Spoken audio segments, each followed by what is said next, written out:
એક હીલર તરીકે અમે જોઈ રહ્યા છીએ કે છેલ્લા 3-4 વર્ષમાં બાળકો ખૂબ હિલિંગ માટે આવી રહ્યા છે. કેવી તકલીફો લઈને? બાળક જમતું નથી, બાળક ચીડચીડિયું થઈ ગયું છે, બાળક રાતના ઊંઘમાં ચીસો પાડે છે, ઊંઘમાં ચાલવા માંડે છે, સ્કૂલમાંથી ફરિયાદો આવી રહી છે કે બાળકમાં એકાગ્રતા નથી, ભણતું નથી, આજુબાજુના બાળકોને હેરાન કરે છે, અને ત્યાં સુધી કે બાળકો સાયકોલોજીકલ ડિસઓર્ડર્સ લઈને આવી રહ્યા છે. સાયકોલોજીકલ પ્રોબ્લેમ્સ એટલા બધા વધી ગયા છે, બાળક ડિપ્રેશનમાં જઈ રહ્યું છે. આજે ચાઇલ્ડ સાયકોલોજિસ્ટ પણ એવું કહે છે કે આજકાલ બાળકમાં ડિપ્રેશન અને સુસાઇડના કેસીસ ખૂબ વધી રહ્યા છે. શું કામ આવું થઈ રહ્યું છે? બાળક જે હસતું ખીલતું રમતું અસ્તિત્વ છે તે શા માટે હવે કરમાઈ રહ્યું છે? આપણે સૌ જાણીએ છીએ કે આપણે ચારે બાજુ બાળકને સતત મોબાઈલ અને ટીવીમાં જ રચ્યા પચ્યા જોઈએ છીએ.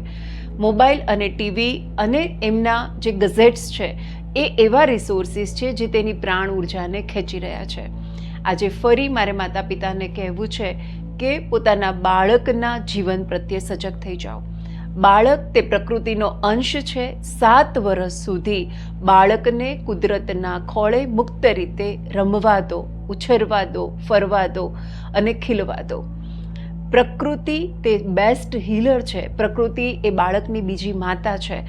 શા માટે બાળકને પ્રકૃતિ સાથે રાખવું જોઈએ? બાળકને જ્યારે પ્રકૃતિ સાથે રાખીએ છીએ ત્યારે એ બાળકના શરીર અને મનના સ્તર પર શું ફેરફાર થઈ રહ્યા છે, અને પ્રકૃતિના ખોળે મોટું થયેલું બાળક તે કેવો યુવાન બનશે, તે કેવો માનવ બનશે, અને તે આ વિશ્વને શું ભેટ આપી શકે તે જાણવા માટે ચોક્કસ જ અમારા આ ફ્રી સેમિનારમાં જોડાઓ.